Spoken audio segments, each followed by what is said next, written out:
കൂടി പോകാറുണ്ട്. അങ്ങനെ ഞാൻ എന്ത് ചെയ്തു, ആ സീറ്റ് മരിച്ച് ഞാനും അത്തരം കടന്നു. ഇബെല്ലാം അങ്ങോട്ട് പോയി കണ്ട് ഘോര വനത്തിന്റെ കാട്ടിനുള്ളൊക്കെ. ഇബനാച്ചിപ്പോ ഇത് മമ്മൂട്ടിക്കും വാവക്കും നമ്മളെ അറിയിക്കുന്ന മോശമുണ്ട്, എന്നാ വലിയ മൃഗം കണ്ണാച്ചി അതും പ്രശ്നമാണ്.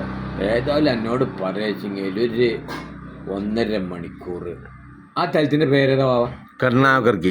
കർണാബർഗി എന്ന സ്ഥലത്ത് മടിക്കേരിന്റെ ഉള്ളിലാണ് ഘോര വനത്തിലാണ് പെട്ടില്ലേ. എന്നിട്ട് എന്നോട് പറയാ നമ്മള് മൈസൂരിന്ന് കുറച്ച് ചോറുണ്ടാക്കിയിരുന്നു. അത് ആ സ്ഥലത്തിന്റെ പേരെന്താ?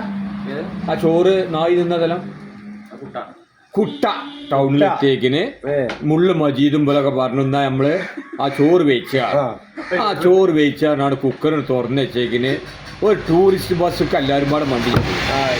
അപ്പൊ അവിടെ നോക്കുമ്പോ ഒരു കുട്ടിക്ക് ബോധം പോയതാ. കുട്ടി ആകെ അസ്വസ്ഥായിക്കാണ്ട്. അപ്പൊ അത് കാണാൻ കുട്ടീനെ ആശുപത്രിക്ക് കൊണ്ടുവന്നിട്ട് ഈ കുക്കർ ഇങ്ങനെ നോക്കുമ്പോ നായ്ക്കൾ ഇങ്ങനെ തോന്നുന്നു ഈ ചോറ് മന്തി മുള്ളു മജീദും. അപ്പൊ ഇന്ന് പുതുമുഖങ്ങളുണ്ട് നമ്മളപ്പം. കാരണം ഇത് വീഡിയോ വൈറലായപ്പോ നമ്മളെ അബുഞ്ഞാന്റെ പീടിക്ക് ചെണ്ടക്കോട്ടുന്ന് വരെ ആളുകൾ വിസിറ്റ് വരൽ തുടങ്ങി. അത് ചായന്റെ ടേസ്റ്റുമാണ്. അത് മാത്രമല്ല ഇവിടെ രാവിലെ പ്രഭാത വീഡിയോ ഉണ്ട് എന്ന് പറഞ്ഞപ്പോഴേ അതെ ഞങ്ങള് ഇതൊക്കെ മാറ്റത്തിന്റെ ഒരു കാതലാണ്. കാരണം അതിനോട് യോജിക്കുകയാണ് നമ്മള്. അതെ കളങ്കല്ലാതെ യോജിക്കുക. 22 കൊല്ലം പ്രവാസിയായി. ഓൻ പറഞ്ഞു ആ പ്രവാസി അതിനെക്കാട്ടി എത്രയോ ഉസാറിലിപ്പോ നാട്ടിൽ കഴിച്ചു. കാരണം അവന്റെയൊക്കെ ഒരു മെഷീൻ ഉണ്ട് അത് 1 മണിക്കൂറിന് 1500 റുപ്യാണ്. 2 മണിക്കൂർ എടുക്കുക. അതിക്ക് ഒട്ടാ ചെലവ് 100 റുപ്യന്റെ 2 ലിറ്റർ പെട്രോൾ. 100 റുപ്യ 2 ലിറ്റർ ആ പെട്രോൾ അടിച്ച് ബാക്കി ടൈം സാധാ ടൈം പീടിയില് മൊബൈലില് തോണ്ടി ഇങ്ങനെ വൈകുന്നേരമായ കട്ടക്കളി. അതായത് മനുഷ്യന്റെ എൻജോയ്മെന്റ്, ടെൻഷൻ ഇല്ലാത്തൊരു ജീവിതം. ഞാൻ കുനീത്ത വീഡിയോ ഒക്കെ പക്ഷെ ഉണ്ടാവും. നാളെ രാവിലത്തെ ഉണ്ടാവൂല. കാരണം വെച്ചാല് അതെ രാവിലെ ആരും വീഡിയോ പ്രതീക്ഷിക്കണ്ട. അപ്പൊ ഞാൻ വീഡിയോക്ക് വന്നോട്ടെ, ചായ കുടിച്ചു പോയി നമ്മള്. അപ്പൊ നാളെ മമ്മൂട്ടിന്റെ നേതൃത്വത്തില് കുനിയെ സന്ദർശിക്കുകയാണ്. സമസ്തന്റെ 100ാം വാർഷിക മഹാസമ്മേളന നഗരിയിലേക്ക് ഇവിടുന്ന് നമ്മളെ ഫാം ഫുഡ് കമ്മിറ്റി നിശ്ചയിച്ച വണ്ടി വാഹനം പുറപ്പെടും. അപ്പൊ അതിനാല്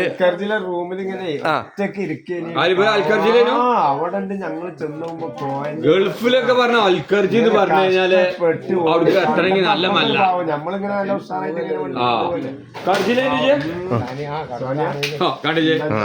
അൽക്കർജി അടുത്ത വടക്കൻ പ്രവിശ്യ. ഗഫൂർ മടങ്ങി ഗഫൂറിനെ പറ്റി ഓൻ ഇന്നലെ മിഞ്ഞാത്തെ വീഡിയോ ഓനെ വൈറലാക്കി. കാരണം ഓന് വെറുതെ നിന്നാ മതി കായ്യാനാണ്. കാരണം ഒരു മനുഷ്യന്റെ പെരിയിൽ വർഷാപ്പ് വാടക കൊടുക്കണ്ട. അത് മാത്രല്ല അല്ലേ തിരിഞ്ഞില്ലോനെ. അതായത് 8-9 വണ്ടി ഒരു ദിവസവും നേരാക്കി വിടും. അതാ ആ ചെയ്തേ. അങ്ങനെ ഒരുപാട് പ്രവാസികള് ഇത് ബിസിയിലെ പ്രവാസിയാണ്. അതായത് ഇവിടെ ഇതൊക്കെ പാടപ്പ ചെണ്ടക്കോട്ട് നിന്ന് തിന്നിട്ടാണ്.